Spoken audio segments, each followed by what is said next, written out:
So let's open our Bible in Acts chapter 16, verses 11 to 15. Acts chapter 16, verses 11 to 15. So let's read all together. From Acts chapter 16, verses 11 to 15. From Troas, From Troas we put out to sea and sailed straight for Samothrace. and the next day we went to Neapolis. From there we traveled to Philippi, a Roman colony in the holy city of that district of Macedonia, and we stayed there several days. On the Sabbath, we went outside the city gate to the river, where we expected to find a place of prayer. We sat down and began to speak to the women gathered there. One of those listening was a woman from the city of Thyatira, named Lydia, a dealer in purple cloth. She was a worshiper of God. The Lord opened her heart to respond to Paul's message. When she and the members of her household were baptized, she invited us to her home. When they considered me a believer in the Lord, she said, "Come and stay at my house." And she persuaded us. We're guided in this Baptist message, Macedonia and Philippi. But before this, we talked about the hidden problem of the church.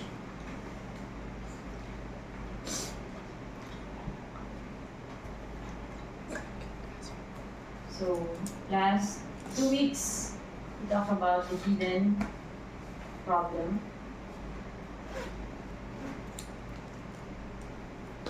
And now we're talking about Macedonia last week. Macedonia and new and the new team. So a new team was formed. And whether you think it's necessary para mag-form ulit yung team. So these are all pulpit message. Pulpit messages that we've been guided. So just how Pastor Joe put it into words, he is the gas. Not Pastor Joe himself, but the word that is being proclaimed through him. And para sa atin, Pastor Joe, Pastor Sam, it's not that we're following their words, but they are guided by the Holy Spirit to give us the word. Although we have different time schedule, but the word of God is complete, exactly fitting sa buhay natin. That's why when I started seeing the pulpit message in my daily life, right after matapos yung ginagawa ko ng Sunday, after yan, nagtatranscribe ulit ako. Kasi it is something that I have to hold on para sa buong linggo ko. Ganun ako nagko-concentrate sa word para sa buong linggo. So, if we don't find ourselves in this, we have to try to challenge it and to truly see how the word really is alive. Kasi it's not just something na sinulat lang long ages ago. That's how I see the word. I thought history lang siya. But then without seeing it being fulfilled in my life. So these are the pulpit messages, and paano nyo siya nakita this week? So, have we seen it this week? Ayusin lang ng natin. Sabi ko, magti-30 minutes na ako. May na agad. So, main message, we're always holding on to, this is how important Matthew 28. If this is Matthew 28. Imagine if this is the word given by God before He went back to heaven. Imagine how important this word is. That's why it is called the greatest commission.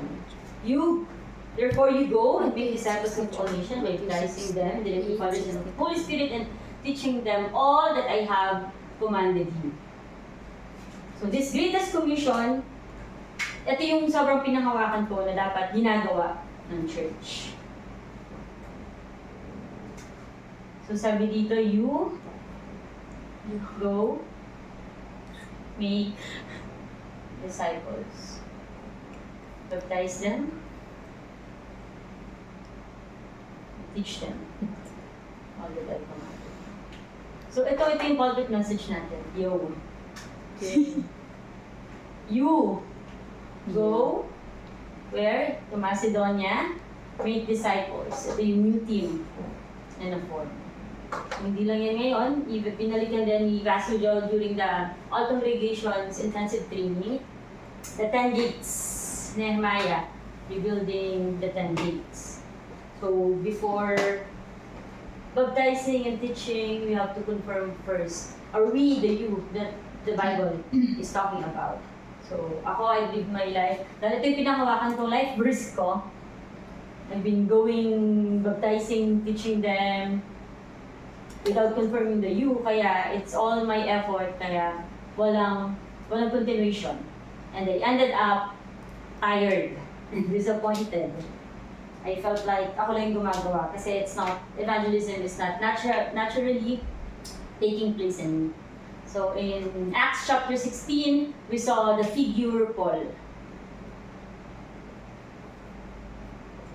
That's in the New Testament.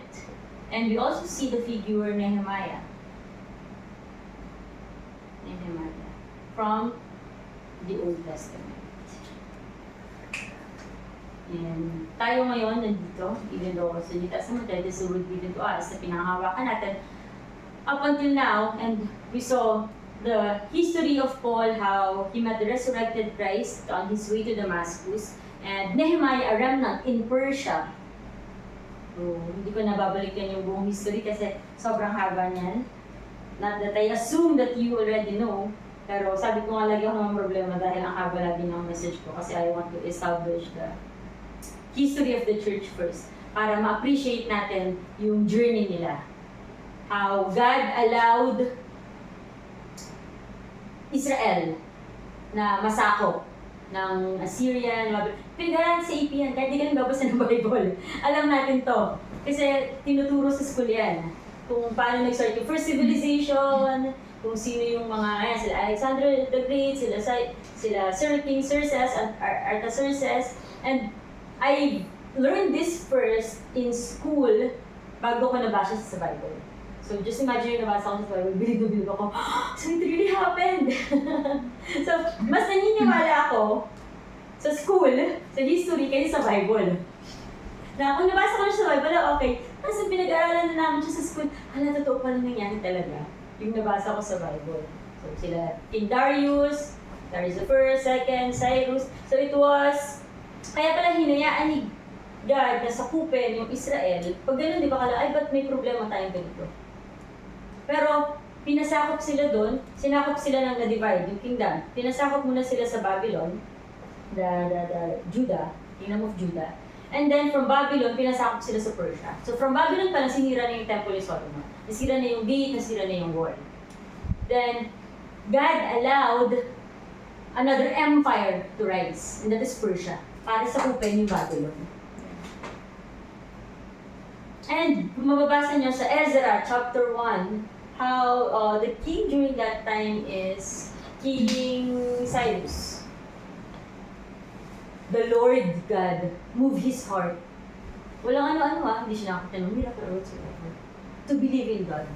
Kaya pinabalik niya, sabi niya, yung mga na-excel sa Babylon, kasi sakop na yung Babylon, di ba? Pabalikin nyo ngayon sa Israel. Let them rebuild their temples for the Lord. So ang unang mga pinadala doon sila Zerubbabel. And then, hindi, na-build nila yung temple, but constantly, inaatake sila ng mga kalaban. So, ang sumunod na pumunta doon ay si Ezra para i-restore yung temple and give them spiritual strength. Pero bakit patuloy pa rin nawawasak yung temple? Until nasakop ng Romano yung Israel, wasak pa rin. At paulit-ulit na hindi, kasi they cannot see the hidden problem. Alam niyo kung ano hindi nila makita? They do not have the eyes. So, for us, if we don't have the eyes to see the hidden problem, at yung title ng pulpit message, hindi lang hidden problem, di ba? Church. If we do not have the eyes to see that hidden problem, we won't be able to go to Macedonia. We won't be able to see the new team. Baka tayo lang yung form ng team. Ako, ang dami ko na form na team all throughout the evangelism I've been doing. But it is not the team that God wanted. But yun lang yung plan ko. Kung wala tayong eyes, if Paul cannot see the hidden problem, if Nehemiah wouldn't be able to see the hidden problem, they wouldn't be able to restore or do this Great Commission. So for Nehemiah, imagine si Zerubbabel, si Ezra, the wall and the gate has crumbled down for gano'ng katagal? 142 years. And it took, alam mo kung gano'n nakabilis kay Nehemiah? 52 days. But then, it doesn't matter whether matagal or maikse. But then, para compare nyo yung 142 years to 52 days, hindi pa inabot ng 2 buwan. Why? Because Nehemiah was able to see the hidden problem. So, kala ko dati, bago pa lang ako sa church, hindi pa ako magagamit. Pero, why count the years? Diba? If the Holy Spirit will work, imagine, the King of Persia, may ginawa bang visible miracle si God? Wala. Binago niya lang yung puso. Just like the scripture that we read today, how God worked on the heart of Lydia para paniwalaan. So, walang imposible if it's God who will work. So, Nehemiah was able to see the hidden problem of the church. Ano yung nakita niya? Ano ba nakita ni Nehemiah? Same with ano nakita ni Paul. Sa first journey niya, 3 weeks ago, that's our pulpit message. What's that? They're able to see Satan. Satan's work. That there's a force stopping us to continue. Si Zerubbabel na build nila yung temple, pero ba't continuously nawawasak? Kasi hindi buo yung gate. Yung wall hindi established. So madaling makakapasok yung kalaban. But then we're not talking about physical structure. That's why in 10 gates, what's the first gate? The sheep gate. Know Christ first. And in knowing Christ, sa sheep gate, if it's Christ that we should know first, we should know the fundamental na nagpe-prevent sa atin from knowing Christ. And that is, we do not know the enemy of Christ, Satan. In this Darabang movement, we are labeled as heretic and whatsoever, kasi we constantly talk about Satan as if he is higher than God. Just like in boxing, if you wanted to defeat your opponent, you should know your opponent. Not only focusing on your strength. So, why Christ has to be sent? Kasi in the very beginning, Satan do exist. Satan, demons, and evil spirits. Kaya pinadala si Kristo. Wala naman siya sa lupa, di ba? Kung di pinatapos si Satan sa lupa, hindi naman kailangan padala pa si Kristo. Kasi walang mangyayaring corruption of mankind. So ano yung mga works ni Satan? What are Satan's schemes and work that prevents us from knowing Christ? Works. And also, fundamental belief, hindi natin kilala yung sarili natin. Sino ako? That's why it prevents us from knowing God. So we do not know Satan's work, we do not know ourselves, and we do not know God. That's why sobrang labo sa atin, sobrang dim sa atin why we need Christ. We are just believing in our knowledge. But without knowing this, we cannot truly know Christ. That's why sheep gate must be restored first. Know Christ first. Bago nyo i-build yung mga dung gate, yung mga fish gate, I'm not saying that it is not necessary. Just like it is written in the Bible, how we should live our Christian life. Diba? Huwag magaganito, dapat ganito gagawin mo. Pero bakit sa church natin parang hindi doon yung focus? Pansin nyo? But then, other churches, yun yung focus nila. God is love, o dapat gawin mo to, as a Christian, you should be living like this. We're not saying, do not do those things. Or they're wrong in teaching those. Kasi, nasa Bible naman, it's written in the Bible. But what God wants us to do is, hindi niya sinasabing, don't restore the dung gate, don't restore the fountain gate. But first, restore the sheep gate. Kasi without knowing the fundamental, bakit sinulat ni Paul yung letters na yun? Bakit sinabi ni Paul na dapat hindi kayo magpalango sa alak, or bakit dapat iingatan yung mga words mo?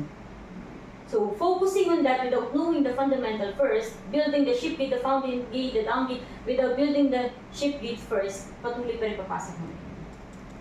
This sheep gate is facing north, dun nagagaling yung mga enemy. And sa sheep gate, nandun yung Tower of Hananel and Tower of Hundred. Binibuild mo yung baptism. So, fundamentals mo. Huwag tayong malos or don't misinterpret that Darakbang is not teaching what the epistles of Paul is trying to teach. Kasi sinasabi lang natin, okay lang na gawin to, gawin yan. Kasi yun yung spiritual state. We're not saying okay lang. We're saying that it is rightful because of their spiritual state. But we're not diminishing it. So this week, so that you na sinasabi, it is the church. So before we go all the way there, ito muna yung kailangan natin i-confirm. What is that you? This is the church. And ano yung church na yun? This is us as individual church. Individual. Do we have the eyes to see the hidden problem of the church? And we have the church that gathers. Every Sunday we gather. The physical church as a congregation. Last Friday, so nagkaroon ng buwan ng wika sila Yadjong, ako yung umattend sa school nila, and it's a Christian school. And I'm grateful to see how they're so focused on the word. Like, wala silang other program. So, buwan ng wika yun, di ba? So, they focus more on the language. But then, nag-message yung pastor. Nagbigay ng message. Tapos after ng message na yun, puro special numbers, yun na lang. Hindi na yung acknowledgement ako sino sa church kasi namin ganun. Para sa school, di ba? Bago mag-set yung program, dami acknowledgement, ang dami message ng principal, ng ganito, ng visitors. So, doon natuwa naman ako na talaga nakafocus sila sa word. But question is, how do they see the problem? So the pastor, may nag-message, so labas ako ng nugget ko, sulat ako, wala akong masulat. Because they get a passage from the Bible about the language, wika, how we should always speak of good things. Like, pag sa bahay ka, you say, I love you. Pag nagkamali ka, you say, sorry. And let's avoid saying bad words. I'm not saying it's wrong. But, do you know the state of a person where he has no choice but to be like that? Yun dapat yung ina-address natin. But I couldn't blame them because ganun naman din ako. Ganun din yung church na pinanggalingan ko. And that's how Satan is working. That even inside the church, he is blinding people. So it is rightful for them because of Satan's work. So hindi natapos ni Zerubbabel, ni Ezra, yung temple wall and gates because they weren't able to see how Satan is working. And Satan works here not just from the outside, mga enemies sa labas, sa loob mismo. Yung mga tumitira sa kanila. Just like what we experienced in Darakbang, diba? The first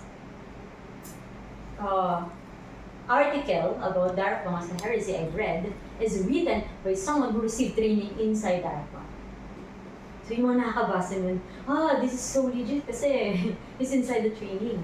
But that individual is inside this church.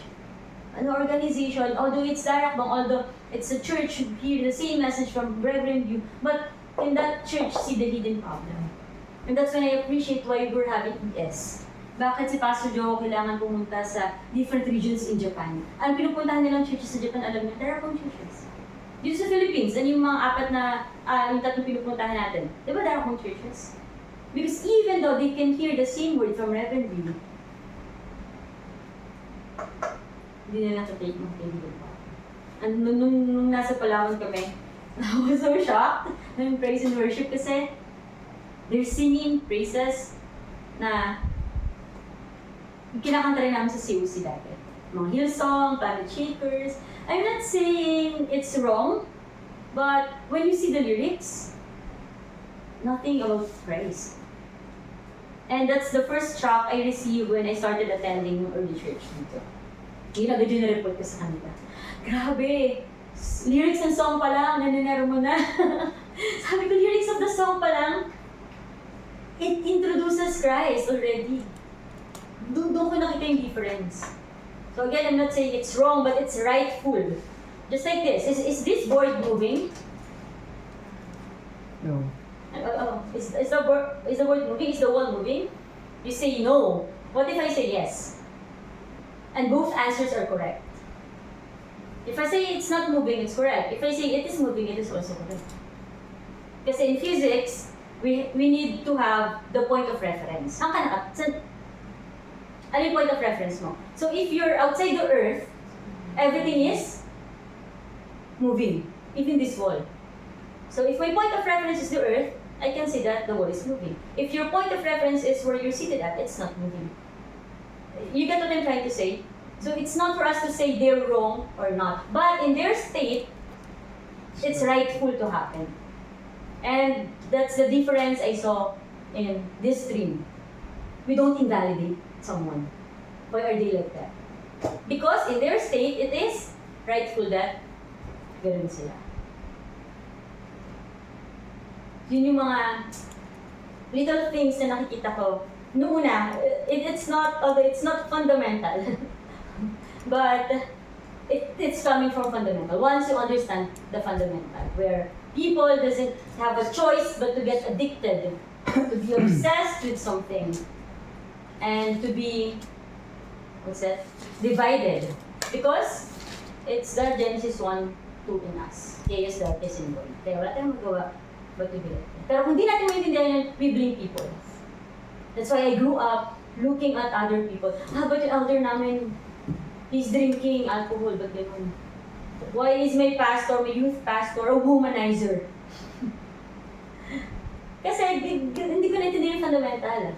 That even though they are Christians, even though they receive Christ, they believe Christ, they preach about Jesus, their fundamental state is not healed. I am the hidden problem of the church. So, wala talaga akong magawa, kundi i-judge sila. So, us as the individual church, can we see this hidden problem? The church where we belong in, can that see the hidden problem? So, sobrang blessed natin na nandito tayo sa stream who can see the hidden problem. So, I don't blame my previous church for not seeing this, but it's the time scale. It's rightful, katulad na sabi ko kanina. Pero kung hindi ko makikita yung magiging scar siya sa akin, na ba't ganun sila, ba't ganyan sila? Kaya nga sabi ni Tap, while listening daw sa pulpit message namin when we're still in COC. Siyempre, because we're hearing this na. We know na, ba't ganyan yung sinasabi? So, you tend to judge the pastor. Oh, why are you saying like this and that? And then, biglang inasnap, parang pinalo daw siya ng Holy Spirit na, isip ka, kaya nga ikaw inuna ko for them. Why are you judging them? That's why we are called first. But then, every time we judge people, based from their revealed or in hidden spiritual state, without seeing their spiritual state that is bound to be like that, can we truly see them? Or stuck pa rin tayo because of hidden problem? That's what we need to see, and that's what God has shown me this week. That, oh, you still don't see the spiritual problem. Although in my mind, in my knowledge, katulad ng pulpit message kanina, because we've been hearing this, we can easily conclude, that's a spiritual problem of this person. Pero the way we react, the way we speak, the way the fact that we are still burdened by someone being like that, can we truly see that person in spiritual state or not? You know why? You know why we can't? Because we cannot fully see ourselves. Only when we see ourselves, we can truly see other people. And from time to time, God is showing me this. Pero from time to time, God is also showing me how I really do not understand spiritual problem. Or I really do not see them in their spiritual state. And that always led me back to seeing myself first. Hindi yung diagram ni Pastor Sam kanina, di ba? Yung dalawang bilog. And our eyes to see. And then yung sabi ko kay Ate Beth kanina. Tayo muna kasi. And then, mahirap i-acknowledge, no? Na tayo muna. Mas madali magturo kaysa ituro yung sarili natin na tayo. Hindi eh. Ganun talaga sila. So, Satan has put in us a partisan. He's partisan. Satan's partisan. Sige, dito na lang ako sa baba.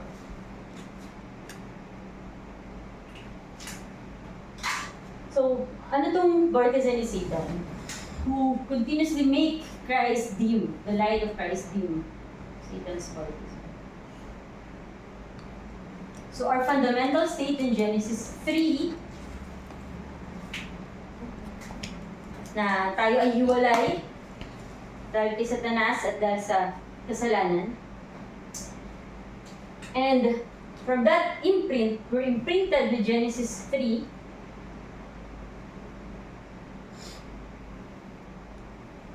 Namunga siya sa atin, nag-root up siya to Genesis 6, 3, 6, and 11, na naging nature natin. Pero hindi lang yan. Where?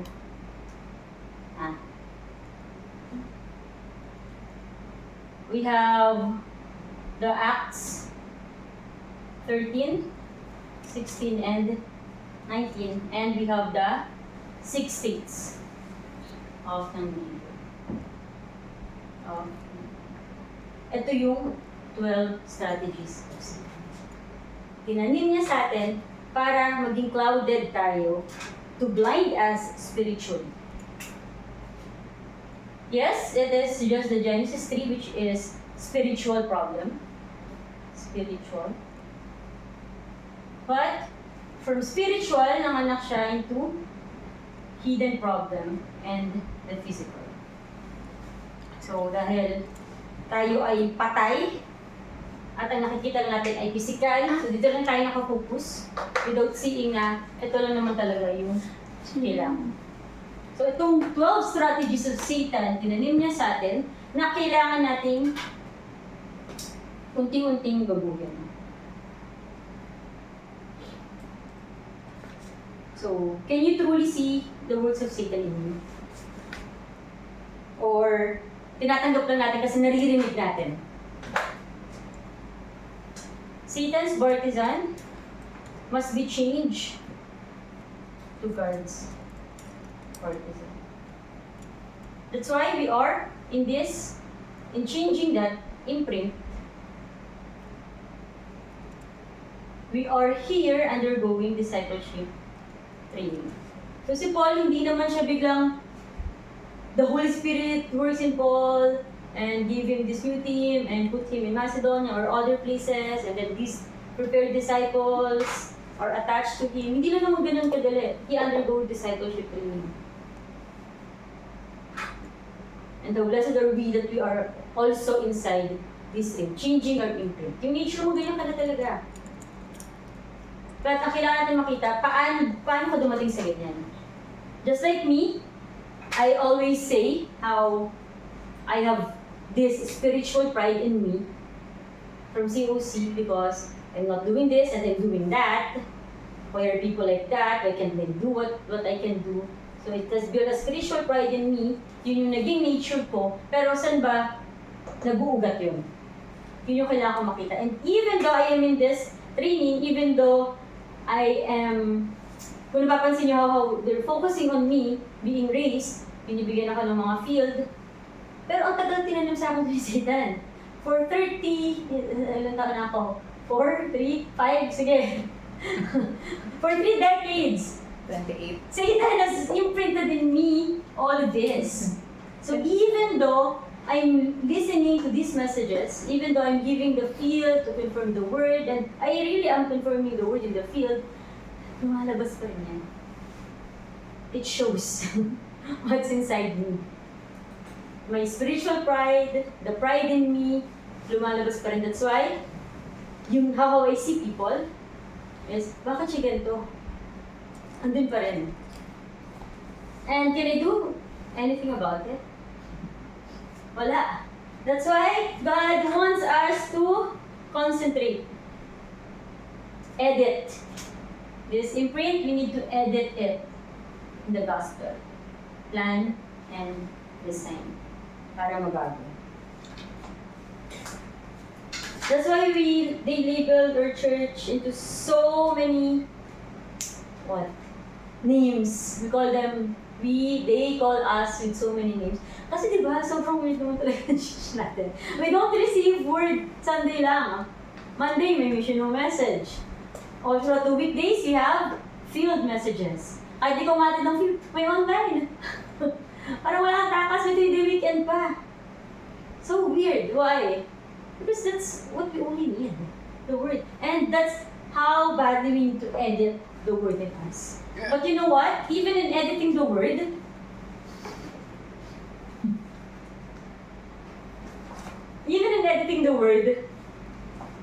we don't let the Holy Spirit work on it. Pinipili lang natin yung magsasatisfy sa previous belief system natin.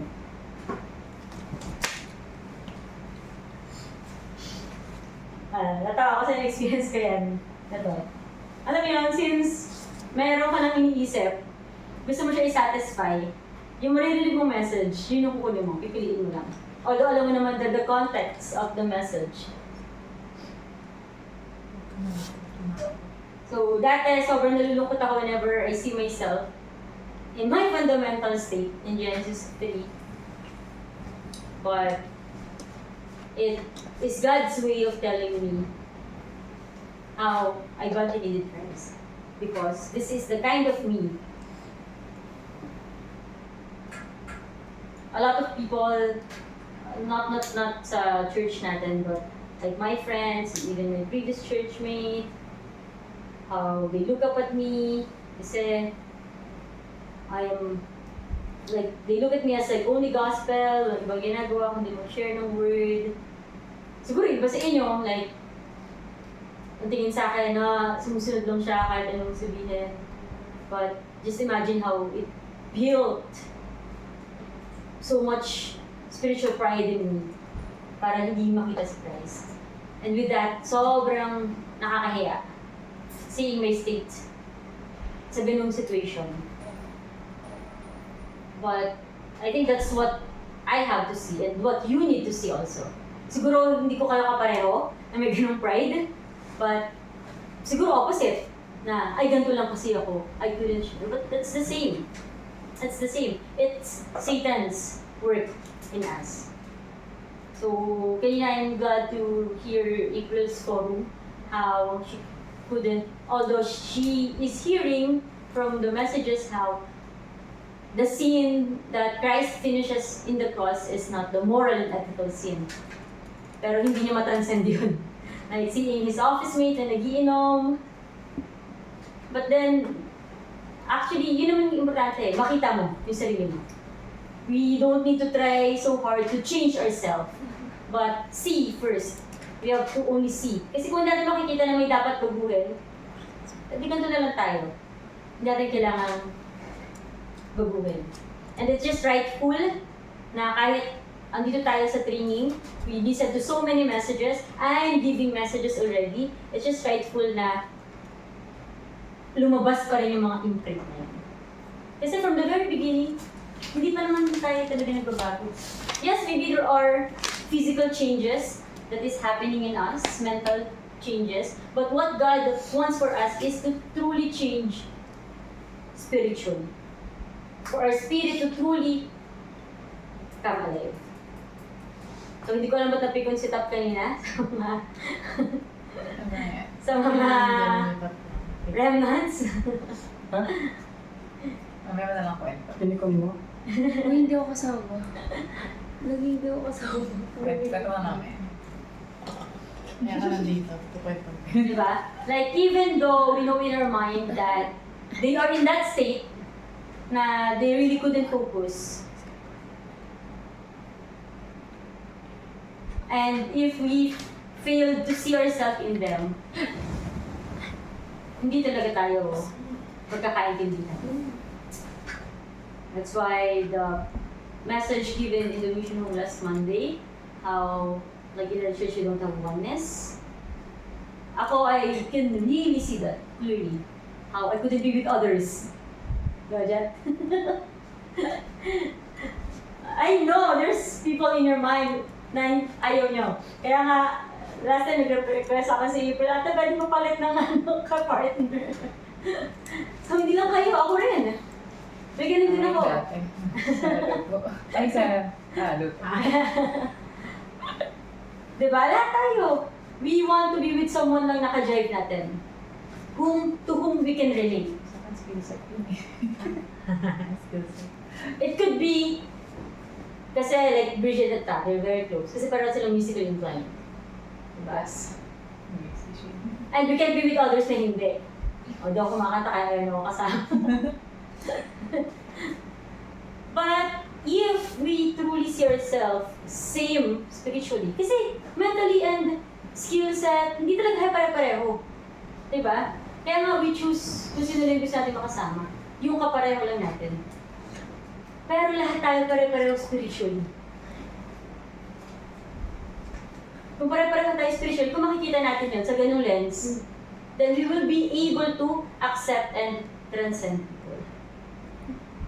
So, like someone helped me to see that state in me, na even though nakikita ko siya before, na oo nga, sin kami, pero sobrang dami kasi, sobrang lalim kasi yung imprint ni Satan. Na kaya kailangan constantly yung pag-edit natin ng word, yung concentration na gawin natin. Kaya pala araw-araw, sabi ko pa nung before this namin, ang busy kasi sa church, no? Ako? Sinabi na rin ni Em yan eh. Sobrang busy sa church. Because of this. Ganun lang ba ka-simple yung in-imprint niya sa atin. And pag nakita natin kung gaano kalalim to, isipin lang natin, ito rin yung gusto natin mangyari, to change our spiritual state. That's why Samuel thought we're being brainwashed. It seems like we can take everything. Nangungutang sila for training. Kasi we constantly talk about that, how we no longer have money, how we have to take a loan for training. Because we saw how urgent it is in our life to change spiritual state. That's why Bridget's confession kanina, di ba? Even though she missed a lot of things in work, at kahit wala siyang makita sa field, why she stays? Why is she staying? Kahit naman ako, sino yung gusto ko dito? Yun mo rin. But it's not me, it's the Holy Spirit leading us. Pare-pareho lang tayo ng state. Iba-ibang time schedule. Yes. Pero pare-pareho tayo ng state. And I hope na nasa isang journey tayo hanggang matapos. Pero kung may alis mo, it's okay. If that's God's way of making that person see Umalis na. the same. Mas ganun din. Kasi na po. Di ba? Bakit ako? So, conclusion. Na-check ko ba yung 30 minutes? 39. 39? 39. 39. Conclusion. 45 yun. Hindi, feel ko 41. So, we need the word to edit it. Our life. How God did everything only through His Word, and the Word became flesh. That is the Christ. Kaya nga, only Christ. No other method. And as we edit the word in us, may we truly see three things. First, may we truly see Satan's work in us. Hindi lang sana siya maiwan as empty word na si Satan, demons, may evil spirit. But how Satan is working in us. And may we truly see ourselves as a sinner. Not because of our situation, not because of our scars, but as a true sinner. And me being separated. Kaya pala ako ganito. Kasi hiwalay ako. And I have no choice but to be like this. Once malinaw sa atin to, dun lang magiging malinaw. The first John 3:8. The one who does what is sinful, because the devil has been sinning from the very beginning. The reason the Son of God appeared was to destroy the devil's work. Bakit kailangan ipidala si Kristo bilang true king? In Romans 8:2, because through Christ Jesus, the law of the Spirit, who was life, has set you free from the law of sin and death. As the true priest. And in John 14:6, it's the only way, in the truth and the life, no one comes to the Father except through me, as a true king, priest, prophet. So dun lang nilinaw sa atin si Kristo.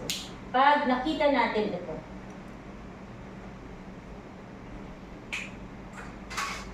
that's why as an individual church, as a church that gather, and as we go to our field, the scattered church, scattered, gathered, the individual church, this is the church, the church that gathered, the scattered church, field, scattered.